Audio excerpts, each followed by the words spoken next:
Hello guys, welcome to my channel. आज हम electronics से रिलेटेड छोटे छोटे फैक्ट्स को डिस्कस करेंगे जो आपके किसी भी टेक्निकल एग्ज़ाम के लिए बहुत ज़रूरी है। आज हम ऐसे फैक्ट्स को डिस्कस करेंगे जो बहुत इजी हो और जल्दी याद हो जाए। इस टाइप के कुछ कुछ फैक्ट्स जो अगर आपको याद नहीं होंगे तो आपको एग्ज़ाम में बहुत प्रॉब्लम होगी। सो इसको बहुत अच्छे से याद करके रखें। तो चलिए शुरू करते हैं। ये डिजिटल इलेक्ट्रॉनिक्स का है जिसमें आपको ये टेबल ज़रूर याद होना चाहिए। इस टेबल के अकॉर्डिंग आइडेंटिटी लॉ जो एंड गेट का होता है और गेट का होता है, ये दोनों आपको बहुत अच्छे से याद होने चाहिए। तो identity law AND 1 into A equal to A OR का है 0 plus A equal to A. Null law 0 into A equal to 0 OR का 1 plus A equal to 1। Identity law A into A equal to A OR का A plus A equal to A.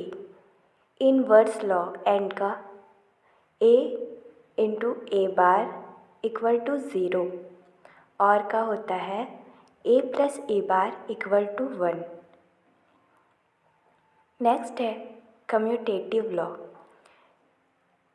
And का होता है A B equal to B A OR का होता है A plus B equal to B plus A.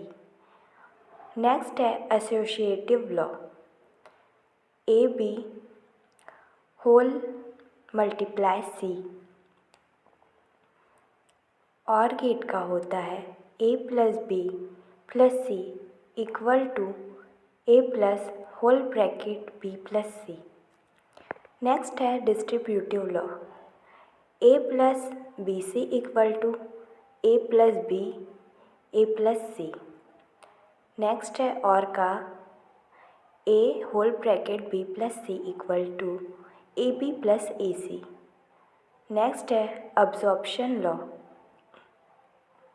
A whole bracket A plus B equal to A OR gate का होता है A plus A into B equal to A. De Morgan's law. De Morgan's law is very important for every exams, so keep it in your mind. ये होता है A B का whole bar equal to A bar plus B bar OR का होता है A plus B whole dash equal to A dash into B dash.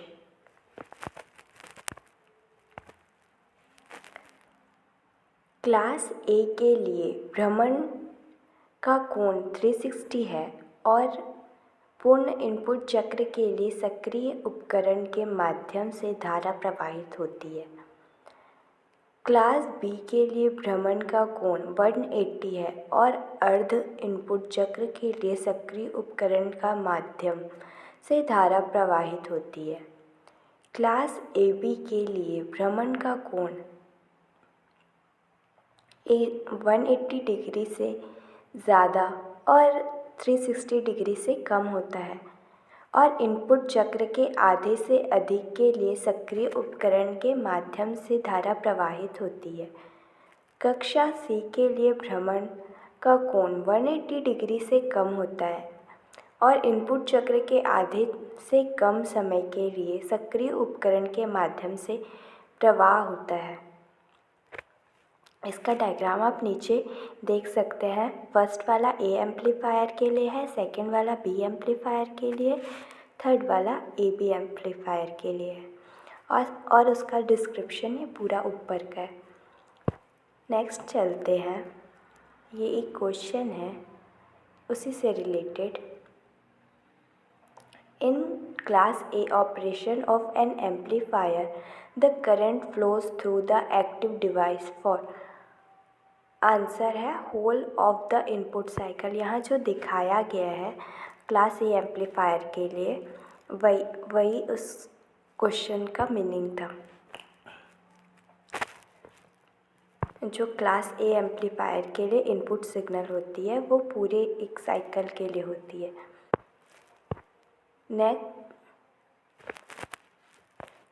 Next है, आपको ये फॉर्मूला ज़रूर याद होना चाहिए एम्पलीफायर गेन के लिए। Amplifier gain is the ratio of the output voltage to the input voltage. A B equal to V out upon V in. V out equal to output voltage and V in जो होता है वो आपका input voltage होता है। अगर इसे dB में एक्सप्रेस करना हो, डीबी मतलब डेसिबल में, तो इसे amplifier gain dB equal to 20 log 10 V out upon V in लिखते हैं। ये फॉर्मूला ज़रूर याद कीजिए, किसी भी एग्ज़ाम में इससे रिलेटेड क्वेश्चन आ सकता है, सो आपको बन पाए। नेक्स्ट है, ये सारे सिम्बॉल्स मीन्स कौन सा डायोड के लिए कौन सा सिम्बॉल यूज़ होता है, ये आपको बहुत अच्छे से याद होना चाहिए। सो फर्स्ट है टनल डायोड। इसका सिंबल आप देख लीजिए जैसा कि दिखाया गया है। सेकंड है वैरेक्टर डायोड, थर्ड है जेनर डायोड, फोर्थ है शॉटकी डायोड एंड लास्ट है फोटो डायोड। स्क्रीनशॉट लेना है तो ले लीजिए, लेकिन ये जो है आपके एग्ज़ाम CFAB के लिए तो बहुत इम्पॉर्टेंट है। इस टाइप के अगर छोटे छोटे क्वेश्चन जो इजी वाले में आते हैं, मतलब क्वेश्चन का लेवल इजी, मॉडरेट, डिफ़िकल्ट कुछ भी हो सकता है, तो इजी के अकॉर्डिंग ये आ सकते हैं आपके एग्ज़ाम में। सो प्लीज़ ये याद करके रखो और बहुत अच्छे से, क्योंकि कन्फ्यूज़न बहुत होता है एग्ज़ाम्स में। नेक्स्ट है ये NPN और PNP के सिम्बॉल्स। जो NPN में है, जो एरो रहता है आपका, वो एमीटर से बाहर की ओर निकलता हुआ प्रतीत होता है, और PNP में एमीटर से अंदर की ओर जाते हुए प्रतीत होता है। ये भी बहुत कंफ्यूज कर सकता है, इसको भी एकदम अच्छे से देखो।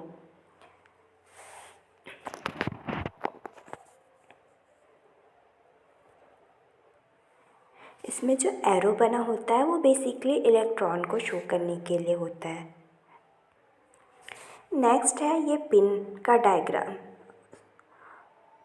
जो 555 IC के लिए होता है।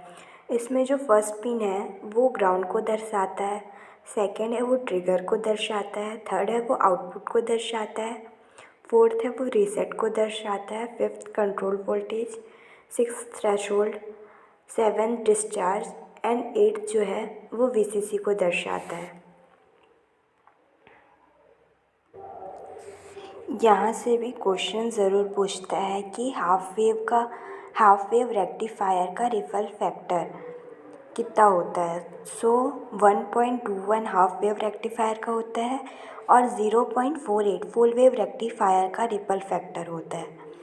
रिपल फैक्टर का जो फॉर्मूला है वो R equal to IRMS of AC component upon IDC component होता है। आपको ये रिपल फैक्टर हाफ वेव और फुल वेव के ज़रूर याद रखने हैं। नेक्स्ट है ये क्वेश्चन, क्लैम्पर परिपथ का प्राथमिक कार्य क्या है। आंसर है एक AC सिग्नल के लिए DC स्तर उत्पन्न करना। एक क्लैम्पर परिपथ ऐसा परिपथ होता है जो DC स्तर को AC सिग्नल में जोड़ता है। आउटपुट तरंग का आकार क्लैम्पर परिपथ में नहीं बदलता, जो कि क्लैम्पर परिपथ तरंग के DC स्तर को समायोजित करता है, जैसे कि निम्न आकृति में दिखाया गया है। इसे DC रिस्टोरर कहा जाता है। नेक्स्ट है ये अस्टेबल मल्टीवाइब्रेटर इज। आंसर है a square wave clock means an unstable multivibrator is a square wave generator। ये एक स्क्वायर वेव जनरेटर होता है जो इस स्क्वायर शेप के वेव को जनरेट करता है। Unstable multi vibrator generally have an even 50% duty cycle. ये क्वेश्चन आ सकता है कि इसका जो ड्यूटी साइकिल है वो कितना परसेंट होता है। सो आंसर होगा 50%। इसको भी याद करके रखिएगा। डायोड और उसके एप्लीकेशन क्या क्या है ये भी ज़रूर देख के चाहिए। सो वैरेक्टर डायोड का जो एप्लीकेशन है वो ट्यून्ड सर्किट्स की तरह यूज़ होता है। जेनर डायोड जो है वो वोल्टेज रेफरेंस की तरह यूज़ होता है।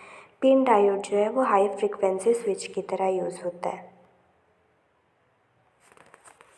ट्रांसड्यूसर से रिलेटेड भी आपके एग्ज़ाम में काफ़ी क्वेश्चन आते हैं। यहाँ पे mainly active and passive transducer को बताया गया है। Active transducer, an active transducer is a self generating type transducer that has the ability to generate electrical voltage or current as of its output without using any external source of power. Examples हैं photovoltaic cell, thermocouple, piezoelectric, tacho generators. Next है passive transducer. These are externally powered transducer that induce variation in the parameters associated with the electrical circuits with the variation in applied input signal. Examples है potentiometer, LVDT, strain gauge, thermistor. इसमें ऐसे question आ सकते हैं कि आपको दे दिया thermocouple, piezo electric, taco generator और thermistor, तो इसमें से पैसिव ट्रांसड्यूसर कौन सा है, इस तरीके से पूछे जा सकते हैं। तो इसका आपको ये याद होना चाहिए कि इसमें एक्टिव ट्रांसड्यूसर कौन सा है, पैसिव ट्रांसड्यूसर कौन सा है, ये आपको बहुत अच्छे से याद होना चाहिए। कौन से डिवाइस को क्या मेज़र करने के लिए यूज़ किया जाता है।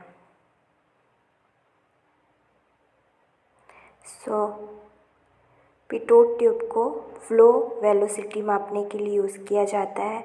वेंचुरीमीटर को डिस्चार्ज मापने के लिए यूज़ किया जाता है। ऑरिफाइस मीटर को डिस्चार्ज मापने के लिए यूज़ किया जाता है।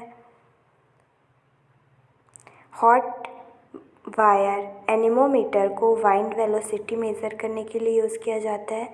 बैरोमीटर आपको एटॉमिक प्रेशर मापने के लिए यूज़ किया जाता है। बैरोमीटर तो हर एग्ज़ाम में आता है, चाहे वो टैक हो या नॉन टैक हो।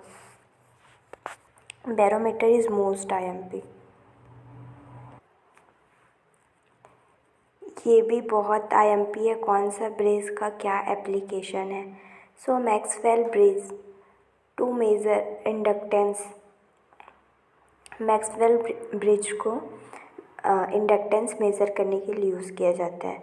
मैक्सवेल वेन ब्रिज, देखिए दोनों में डिफरेंस है, एक मैक्सवेल ब्रिज है, एक मैक्सवेल वेन ब्रिज है। सो मैक्सवेल वेन ब्रिज का उपयोग to measure a wide range of inductance at the power and audio frequencies but very expensive, suitable for low Q coils, Q is less than 10। Hay bridge जो होता है उसका application है to measure the high value of inductance, suitable for high Q coils, Q is greater than 10। Next है Anderson bridge, precise measurement of self inductance over a wide range of values. ओपाम से related question आपके exam में बहुत ज़रूरी है और इससे एक नए क्वेश्चन तो आपको ज़रूर देखने मिलेंगे। सो ये सब कैरेक्टरिस्टिक्स इसके याद ज़रूर रखिए। इनपुट इम्पीडेंस डिफरेंशियल और common mode equal to infinity, output impedance equal to zero, voltage gain infinity होता है, कॉमन मोड वोल्टेज गेन जो होता है वो ज़ीरो होता है। V out equal to 0 when both inputs are at the same voltage, जब दोनों